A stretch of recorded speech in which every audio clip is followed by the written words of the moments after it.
La sabiduría del pueblo ha dicho que no hay peor ciego que el que no quiere ver, así como no hay peor sordo que el que no quiere oír. Probablemente son cosas que se han aprendido a partir de la misma escritura, la experiencia. Una vieja película de Chaplin, que quizá la mayoría de nosotros no ha visto, el Charlie Chaplin aparece como ciego guiando a otro ciego, pero como es Chaplin, logra pasar sobre el agujero sin caerse él.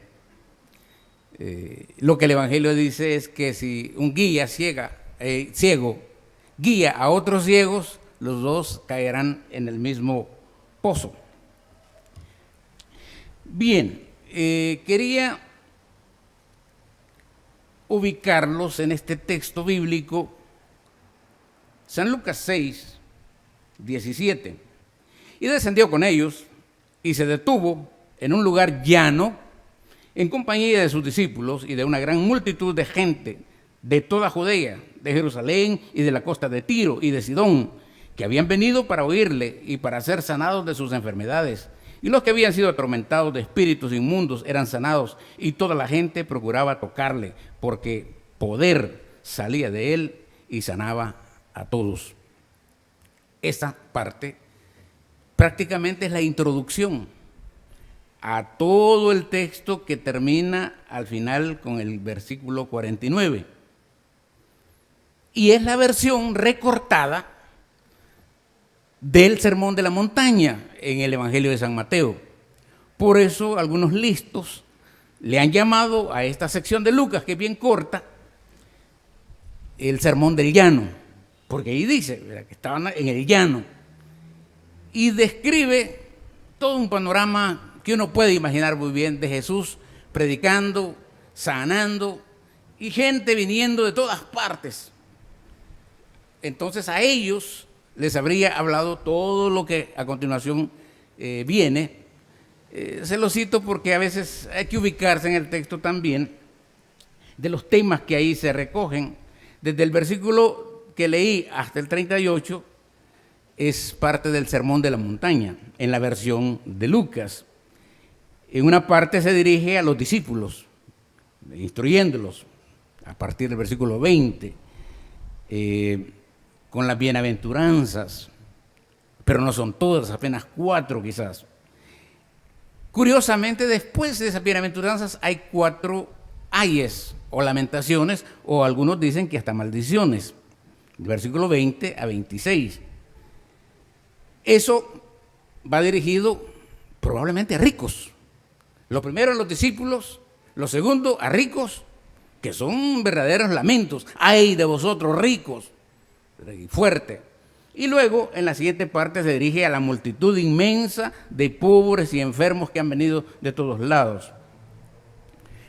Las palabras que aquí encontramos en este párrafo son palabras duras, difíciles y exigentes. Son los temas del Sermón de la Montaña. Por ejemplo, ¿qué más duro que amar al enemigo? Yo no sé si ustedes tienen enemigos, a veces uno tiene enemigos gratis, pero la reacción natural, normal de uno es corresponder con lo mismo. Si este me detesta, yo lo detesto. Entonces son palabras que Jesús utiliza para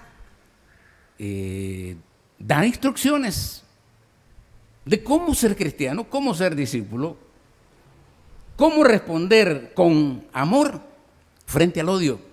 Difícil también. Cómo no maldecir, cómo poner la otra mejilla a los que te golpean la cara sin reclamar. Cómo, si alguien te pide algo, dárselo sin esperar que te lo devuelva. Y si te lo toma sin pedírtelo, déjaselo. Yo creo que son cosas bastante duras las que Jesús pone como requisitos a los discípulos. Quizás los textos se pueden explicar mejor a partir del versículo 39 y 49 a través de una serie de imágenes. De hecho, en lo que voy a explicar hoy hay imágenes que parecen parábolas, pero no son parábolas, son cuadros.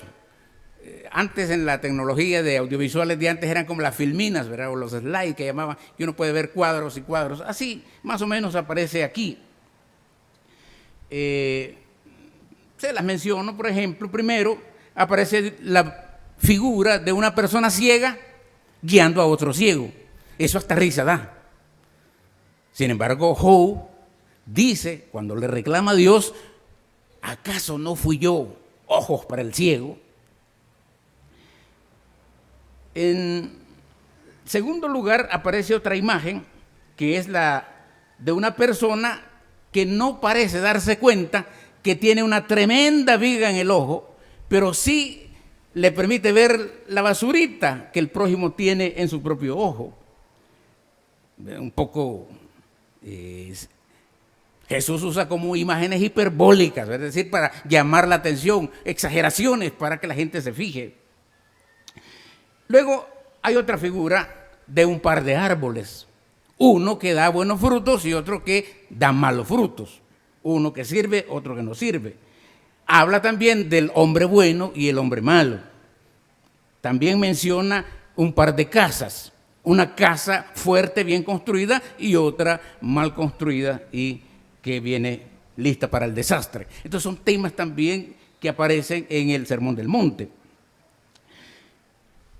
El énfasis, al igual que en el Sermón del Monte, en este Sermón del Llano, recae en la llamada a hacer, pero a la par el hacer. Ser con S y hacer con H y con C. Es decir, hablábamos un poco ayer, llamada a ser cristiano, a ser discípulo, a ser perdonador, y así sucesivamente.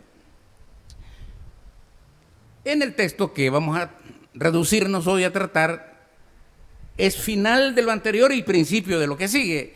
Y es una frase interesante, dice, sean misericordiosos como vuestro Padre es misericordia. Ustedes, los oyentes de aquel entonces y de hoy, los lectores de la Biblia, están llamados, sean misericordiosos como vuestro Padre es misericordia. Y a continuación entonces nos da dos mandamientos o dos mandatos en tono negativo o de negación y dos en tono positivo. La gran novedad del Evangelio no es tanto que Dios sea la fuente de la misericordia o de la bondad, sino que los seres humanos pueden y deben reaccionar a imagen de su Creador. Es decir, que Dios sea misericordioso no es novedad.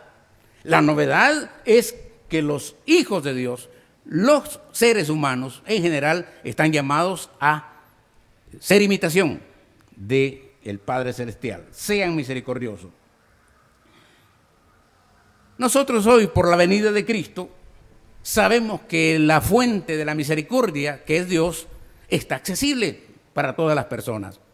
Hoy en la escuela dominical hemos estudiado cuál es el proceso a través del cual una persona puede empezar desde cero, sin conocer a Dios, hasta llegar a encontrar la fuente de vida que es el Evangelio. Pero antes también en este texto ha dicho que la llamada a los oyentes es a comportarse como verdaderos hijos del Altísimo. O sea, personas que sean capaces de responder al mal con el bien, al odio con amor. Es decir, los oyentes receptivos y aún los que no quieran ser receptivos están llamados a reconocer que se trata de vivir una compasión generalizada, perdonando a aquellos que nos hacen daño, porque de esa manera damos testimonio que el Dios de misericordia está actuando hoy, especialmente en el corazón de un mundo marcado por la negación de los otros seres humanos. Creo que basta revisar noticias para darse cuenta que en los últimos años se ha acentuado mucho un sentido egoísta ya sea desde el punto de vista de lo nacional, lo religioso, lo económico, de tal manera que algunos afirman su propia razón de ser o su propio ser a partir de la negación del otro, de los otros. Entonces, las palabras de Jesús realmente donde apuntan es a dos maneras de vivir, como hemos venido diciendo en los sermones anteriores. Pero en este caso, lo interesante es, una manera de vivir es la de aquellos a quienes nosotros llamamos pecadores, aquellos que se comportan sin ninguna referencia a Dios o a Jesús o a su palabra, que actúan y se comportan con los demás en función de la manera como les tratan. Es decir, un mundo en el cual si me pegas una pedrada, trataré de pegarte dos. Si me vas a robar, te voy a robar yo. La ley del talión famosa. Es decir, este tipo de acción en realidad es una reacción muy humana, muy del ser ególatra, iba a decir, del ser humano. Pero el mismo texto entonces también divide en otra manera de ser humano, pero no es otra manera de ser humano, sino de ser divino. Es decir, uno es el comportamiento humano y otro es el comportamiento de Dios. Esos son los dos estilos. En uno el ser humano atacándose mutuamente, si me das te doy, si no me das no te doy, y el otro, el ser de Dios, misericordia, que es un ser divino. Entonces los seguidores, los creyentes, llamados a imitar en su estilo de vida a ese ser misericordioso. Una persona así no reacciona según de la manera como le traten. Todo lo contrario, una persona así se comporta con bondad ante los ingratos y ante los malvados. Es duro. Versículo 35. Uno, por lo menos, y lo que hemos venido hablando también antes, es que muchas veces la actitud más clásica es decir, bueno, yo no me meto con nadie para que no se metan conmigo. Y supuestamente eso garantiza que uno no la va a pasar mal. No, ahora hemos llegado en la mera realidad, la violencia no reconoce fronteras, la injusticia no respeta estatus. Así que lo que Jesús está señalando es esa característica esencial de Dios de ser misericordia, de ser fuente de toda bondad. Y eso no aparece con Jesús.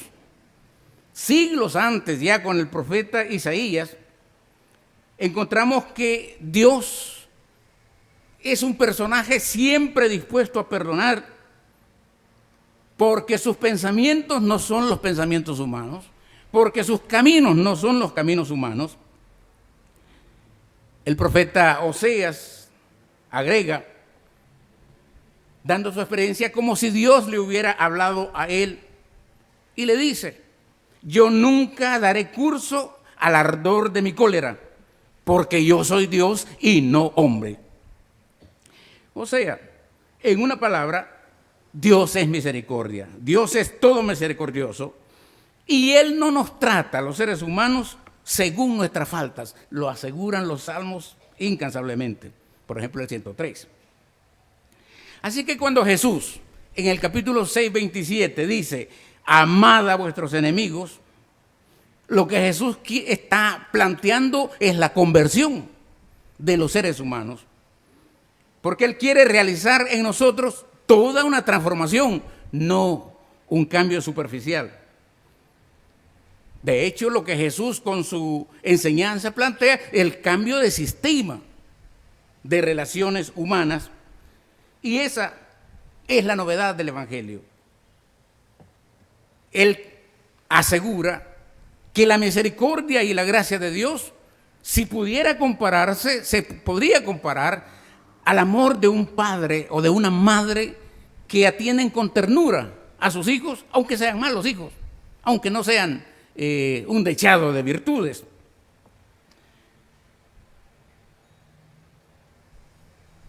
Ese Dios de misericordia prueba su fidelidad porque hace llover sobre malos y buenos, sobre justos o injustos. Y entonces Jesús afirma una vez más que el amor verdadero, el amor de Dios que el cristiano ha de vivir, no depende de la retribución que reciba de los otros seres humanos. No hemos de amar porque nos aman, y Jesús dijo, eso hasta los paganos lo hacen, sino es un amor que procura el bien del otro, independientemente de lo que él o ella hagan por uno. Es una ruptura con todo egoísmo. Y aquí ya ustedes deben recordar lo que dije yo sobre la regla de oro. Es otra manera de ver la regla de oro. Así que el amor de Dios por nosotros es misericordia. Y esa misericordia no es ejercida solo en favor de las buenas personas, sino aún sobre aquellos que no lo merecen. Así que los discípulos y las discípulas de Jesús han de ejercer este amor misericordioso hacia los demás. Ahora, siendo sinceros, la pregunta es, realmente, ¿hasta dónde llega nuestra misericordia? Ya he dicho que yo mismo me reconozco que mi paciencia tiene límites. Yo puedo tolerar muchas cosas, pero en el trato humano uno llega a aprender cuándo ser condescendiente y cuándo ser amplio, y también cuándo hay que poner cortapisa, digamos, frente al abuso de los otros. Eso digo yo, pero lo que el Evangelio dice es otra cosa.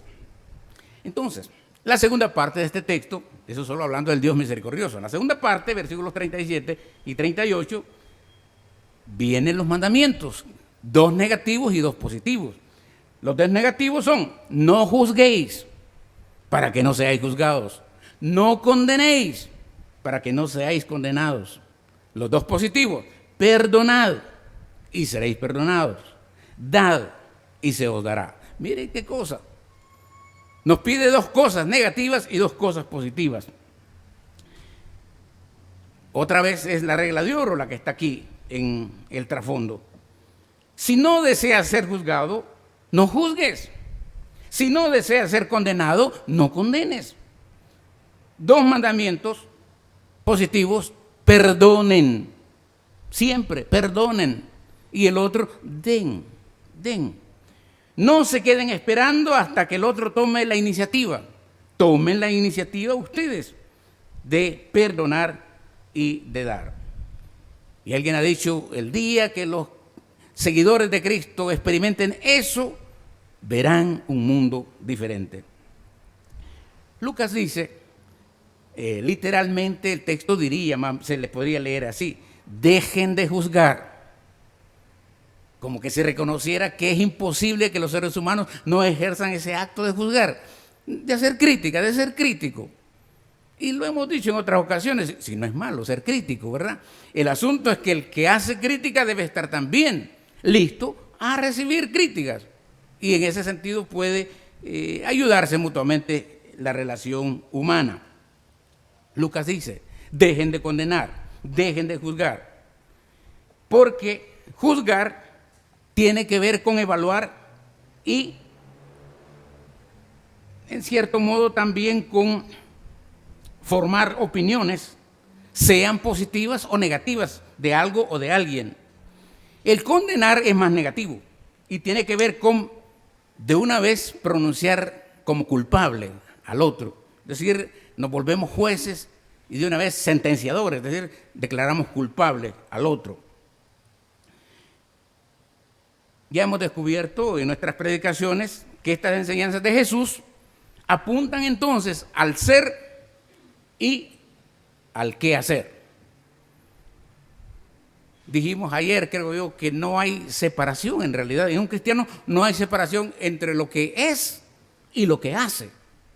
La congruencia es, si uno es cristiano, actuará como cristiano, como consecuencia natural, normal. Pero pareciera que los 20 siglos de cristianismo lo que han hecho es que nos han ayudado a asumir el cristianismo casi como una ideología, como una manera de pensar, como una filosofía, que bien puede uno tomar distancia de los hechos. Hasta predicadores hay de ese tipo. Yo he oído predicadores decir, usted no se fija en el hombre que predica, fíjese en el mensaje. Y ellos entonces tienen la libertad de comportarse como quieran. Eso no existe en la coherencia cristiana. Por eso, lo que el Evangelio dice, no sean jueces, no juzguen al prójimo, no sean condenatorios, no condenen a nadie. Pero ¿cómo cuesta, verdad? No condenar, no juzgar. Si pareciera que eso va en la sangre, desde pequeño uno empieza a mirar el mundo viendo, y en la medida que quizás uno va agarrando del mundo más que educación, mala educación o complejos, uno empieza a compararse con los demás. Y a veces nuestras propias bajezas las levantamos nosotros mismos condenando o desconociendo las virtudes que los otros tienen. Entonces, como iglesia, ciertamente estamos llamados a confrontar la realidad del mal y aprender a levantarnos siempre a favor del bien. Es decir, eso requiere discernimiento. Estamos en el mundo, pero vivimos con los ojos bien abiertos. No estamos ciegos, ni somos ciegos guiando ciegos. Yo esperaría que ustedes sean críticos al escuchar la palabra de Dios, pero que se apropien de aquello que ustedes, después de discernir, dicen, sí, eso está bien, eso va acorde a lo que Dios quiere, eso va acorde al reino de Dios, eso va acorde a lo que hace que la vida se multiplique. Requiere eso también enseñarles a nuestros hijos a discernir entre el bien y el mal.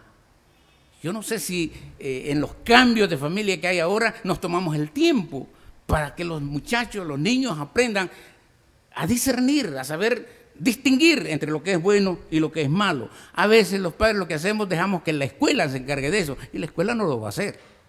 No lo va a hacer de la manera en que se puede hacer en el hogar, con la ternura, el amor que corresponde. Hay que enseñarles a que no hagan daño, a que sean listos para distinguir el bien del mal.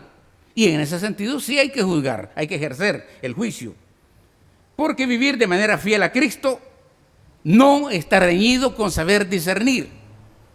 No está prohibido discernir, todo lo contrario. Así que, hermanos y hermanas, el comportamiento que Jesús recomienda a sus seguidores tiene que ver con las sutiles maneras con que nos descontamos unos contra otros. A veces suavizamos y escondemos nuestras debilidades y defectos, como acabo de decir, resaltando las debilidades y defectos de los demás. Yo le llamo a eso canibalismo espiritual. Y que queda al desnudo cuando los criticados o los juzgados o los condenados por nosotros nos ignoran. Interesante que hay gente que le pueden decir cosas y tiene la capacidad de soportar. A eso llama Jesús. Y vamos al otro punto, el perdón. Perdonen y serán perdonados, versículo 37. Y el mandato en sí mismo lleva adosada una promesa. Una promesa que se puede comprender en dos niveles. El significado más obvio es que el que perdona, Dios lo va a perdonar. El que perdona se gana el perdón de Dios. Pero también es verdad que si a una gente la ofenden, y esa gente tiene la actitud madura de recibir la ofensa, al estilo, creo que es el karate, ¿verdad? El karate es una lucha, es un ejercicio de lucha libre en el cual el contrincante utiliza la fuerza del oponente para responder a la agresión. Es decir, aprovechar la fuerza con que uno es atacado para defenderse. Entonces, este significado del perdón es aquella gente que, sintiéndose ofendida, encuentra más fácil perdonar a una persona porque mantiene una actitud permanente de ser perdonador. O sea, en otras palabras, el que es perdonador fácilmente puede perdonar cualquier ofensa. Entonces, El mejor ejemplo nos viene de Cristo crucificado. Cristo en la cruz, con todo el relato tremendo de la pasión, las calumnias, las injurias, las heridas, en el momento en la cruz, antes de morir, es capaz de decir: perdónalos, porque no saben lo que hacen. Jesús se apropia de la ofensa y muestra a cambio la redención de los que le ofenden. Un libro que casi no leemos nosotros porque es de los libros que llamamos apócrifos, el libro eclesiástico, dice que si los hombres no olvidan los agravios recibidos de sus prójimos, tampoco Dios les perdonará las ofensas que han cometido contra Él. Inversamente, quien perdona a su prójimo se verá a su vez perdonado por Dios. El salmista, en el Salmo 102, versículos 1 al 4 y el 9 al 10, nos recuerda que el carácter de Dios, la naturaleza de Dios, es ser bondadoso y compasivo. Dios se revela, se manifiesta en actos de bondad y de compasión. Por lo tanto, los que creen en Él han de beber de esa fuente de compasión y de misericordia. Dice el salmista también: Él perdona todas tus culpas y cura todas tus dolencias, rescata tu vida del sepulcro, te corona de amor y de ternura. No acusa de manera inapelable, ni guarda rencor eternamente. No nos trata según nuestros pecados, ni nos paga conforme a nuestras culpas. Eso dice el salmista antes de Cristo. Lucas nos dice que Dios nos recompensa cuando nos comprometemos a no juzgar y a no condenar.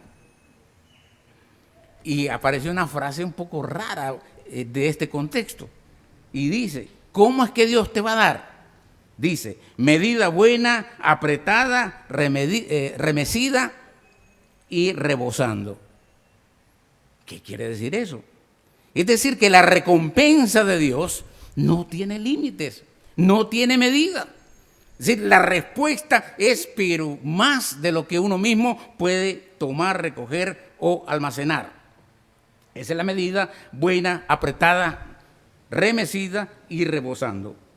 O sea que la recompensa es más de lo que nosotros podemos manejar o retener. Es demasiado abundante para contenerla. Tanto así que si uno pretende contenerla, se cae al suelo. La gracia, la misericordia, el premio de Dios. Pero también hay otro texto que agrega, ¿verdad? En Dios medirá nuestra recompensa con la misma escala que nosotros hemos usado para medir nuestra propia generosidad. Dios nos medirá para el reino con el mismo metro con que nosotros hemos usado para medir a nuestros semejantes, a nuestros vecinos o a nuestros prójimos. Dicen que fue San Agustín el que le agregó que Dios va a medirte con una cuarta más, a saber. Bien, y el tercer punto en este texto sigue la coherencia. Les dijo una parábola, dice Lucas: ¿acaso puede un ciego guiar a otro ciego? ¿No caerán ambos en el hoyo? El discípulo no es superior a su maestro, pero todo el que sea perfeccionado será como su maestro. Es decir, a donde apunta directamente es que hay que tener cuidado el guía que escogemos. No sea que uno escoge como guía a un ciego. Y si yo estoy ciego, ¿cómo me va a poder guiar un ciego? Podemos caer juntos en el hoyo. Y la correlación con los predicadores o los pastores es que no tenemos derecho a guiar a otros, y puede ser para todos los cristianos, no tenemos derecho a guiar a otros si nosotros mismos no vemos claramente.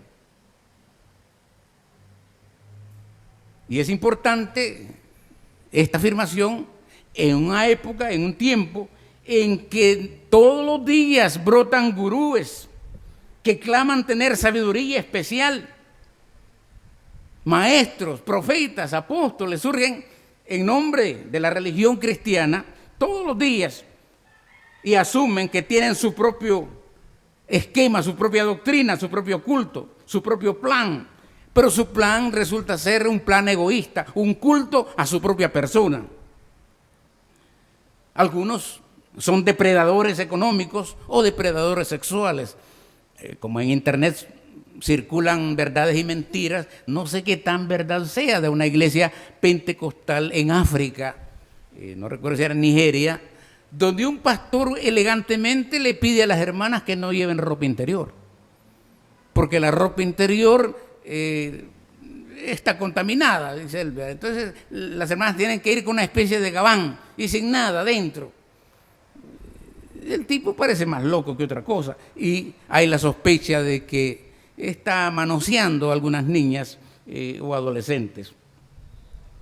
Es decir, personajes que pueden ser muy idealistas pero mal guiados. Y muchos han destruido no solamente las vidas de otros, sino sus propias vidas. Y además ofrecen ayudar al éxito de la vida de personas y ellos mismos son fracasados.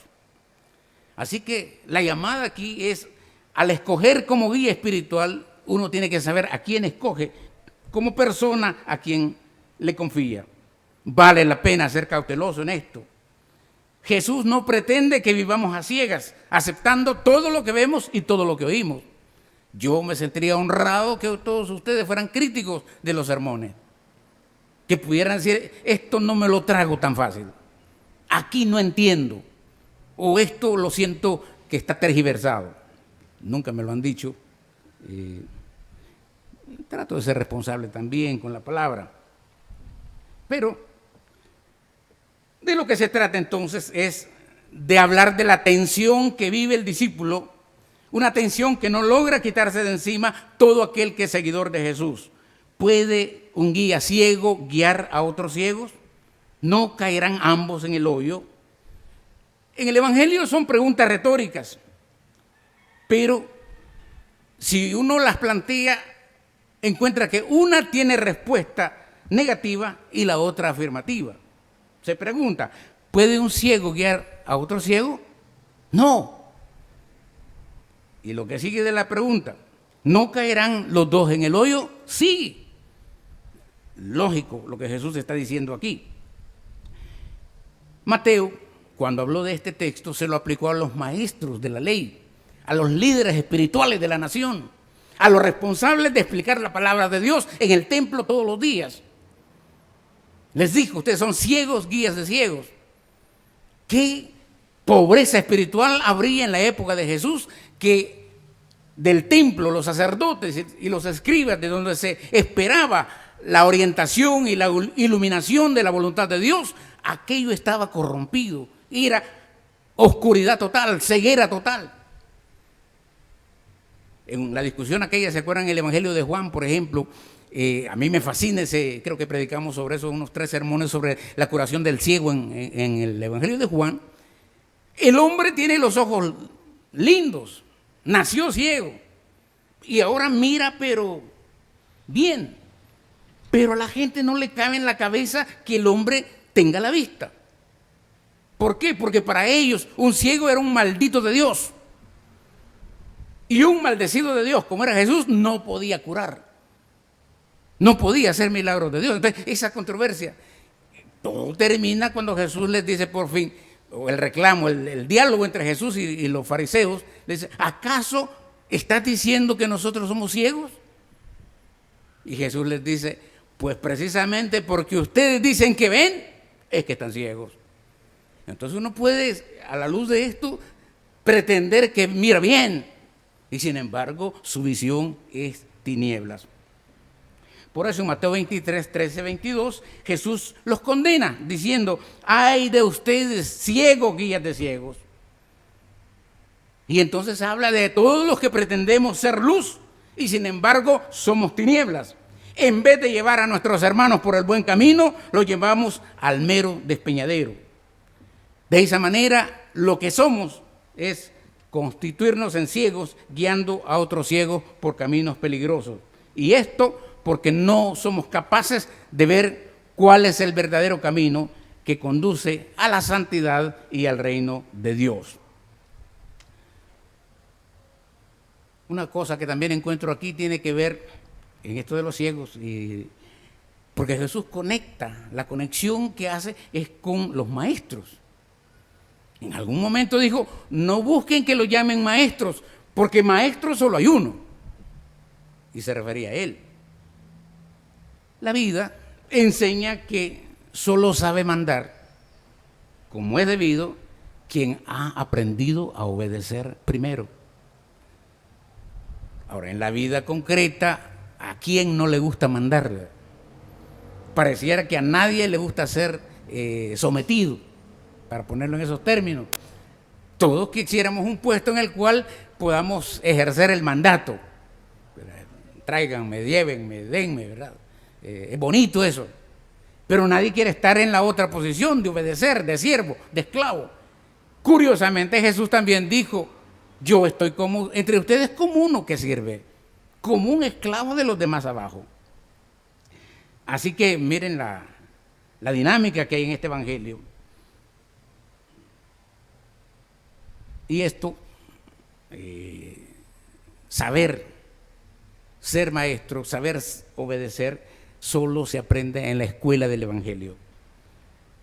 A veces se dice que la vida personal de un líder no cuenta, que se puede separar su vida profesional de su vida íntima. Pero en la cultura de Lucas eso no existe. Para Lucas el comportamiento ejemplar por parte de un maestro es su responsabilidad principal. Por eso cuando San Pablo está hablando de los que aspiran a ser pastores, él dice, buena cosa desean, pero se requiere, y empieza a hablar de los requisitos. Y eso como que se olvida hoy en esta cultura de multiplicidad de iglesias. Entonces los evangelios, queridos hermanos, nos invitan a poner a Jesús frente a nosotros como el único digno de ser escuchado y de ser imitado. Y al mismo tiempo nos sentimos invitados por Él a ponernos como seguidores de Él, seguros de que el discípulo no es más que su maestro. Pero también dice que cualquiera que lo siga está llamado a ser perfecto. O sea, otra vez un juego, ¿verdad?, que parece contradictorio. Así que esta es la claridad que Jesús pone y condena cuando el seguidor actúa con soberbia. Si yo me resisto a la verdad y arrastro a otros por mi error, estoy llamado a ser juzgado por el mismo evangelio. De lo que se trata entonces es, debo tratar de cumplir con la vida, con la llamada apostólica de Jesús, que nos ha encargado a hacerlo todo en coherencia con lo que somos. Y resulta asombroso cuando uno dice, bueno, un cristiano, ¿qué es un cristiano? Es un amable, es un misericordioso, es un atento. Y así podíamos aplicarlo. Así que se trata de no cerrar los oídos, no cerrar la vista, no dejarnos conducir por ciegos. Estamos llamados a ser luces verdaderas, a dar todo de nosotros para dar testimonio y ejemplo, para que otros puedan ver la luz que hay en nosotros, el testimonio que nosotros encarnamos, para que puedan ver la imagen de Jesús en nosotros. Esto es lo que Jesús presenta aquí.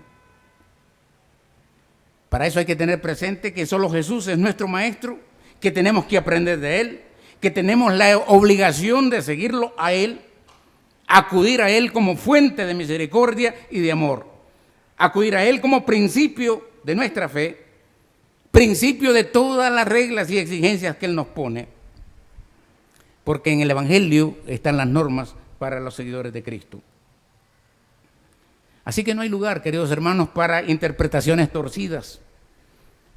No hay lugar para líderes que confunden o que confundan a la gente con discursos encendidos que llaman a una cosa mientras ellos viven otra cosa totalmente contraria. En los evangelios, o mejor dicho, los evangelios no se pueden interpretar al antojo de cualquiera. ni se puede acomodar a las ideas de cualquiera, mucho menos a las que están de moda. La clave es, quien ha sido llamado a ser guía de los otros, ha de ponerse tras los pasos de Jesús como discípulo fiel. Ha de tener clara su opción por Jesús y por sus valores. Y aquí viene la parte final. Porque caminar detrás de Jesús es subir a la cruz. Caminar detrás de Jesús es vivir la resurrección. Caminar detrás de Jesús es experimentar el Pentecostés, la presencia del Espíritu Santo. En los versículos 41 y 42 se cierra este pasaje o este mensaje diciendo: ¿por qué miras la paja que está en el ojo de tu hermano y no echas de ver la viga que está en tu propio ojo? ¿O cómo puedes decirle a tu hermano: hermano, déjame sacar la paja que está en tu ojo, no mirando la viga que está en el tuyo? Hipócrita, saca primero la viga de tu propio ojo y entonces verás bien para sacar la paja que está en el ojo de tu hermano. No sigue el maíz a peso, como dicen, ¿verdad? Porque las exigencias siguen duras. Esto, como dije yo al principio, Jesús acostumbraba a usar este lenguaje hiperbólico, un poco para asustar, a veces para hacer reír a la gente, exageraciones para que la gente pusiera atención. Y algo de eso tenemos aquí. El problema con juzgar es, volvemos al tema de juzgar a otro. El problema es que la persona que se ubica como juez de las imperfecciones de los demás, resulta que también es un imperfecto a los ojos de Dios. Entonces, como un ciego guiando a otro ciego, el juez imperfecto juzga a otra persona imperfecta. Y eso entonces deja mucho que desear. Igualmente, una persona cuya conducta es condenable no tiene ninguna autoridad para condenar a nadie, ni juzgar a nadie. Hay ocasiones, es cierto, en la cual uno no puede cerrar los ojos ante las faltas de otros, ¿verdad? Es decir, no es que uno va a ignorar las fallas de otros, hay fallas que no se perdonan.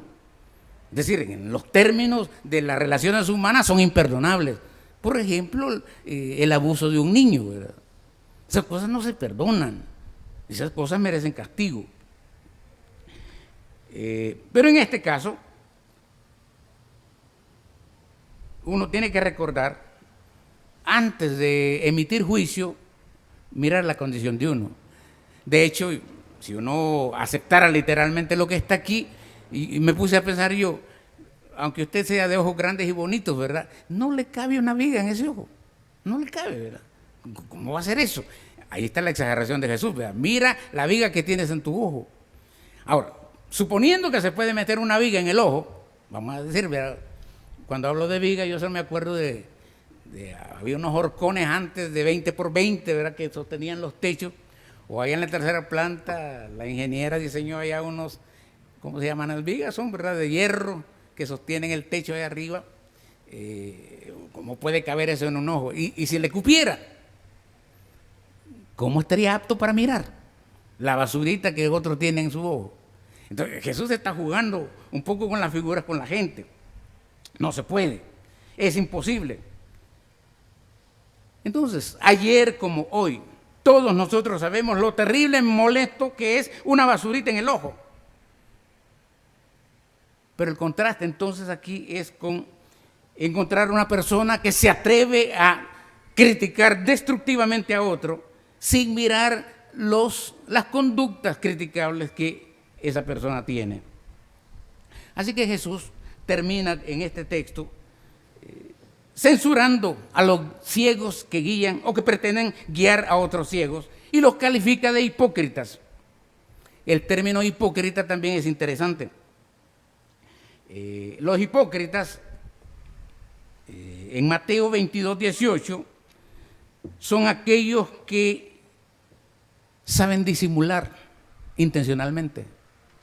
Se ha fijado a veces en la calle, hay gente que cuando no quiere hablarle a otro, saca el celular y se pone a hablar como que va hablando, ¿verdad?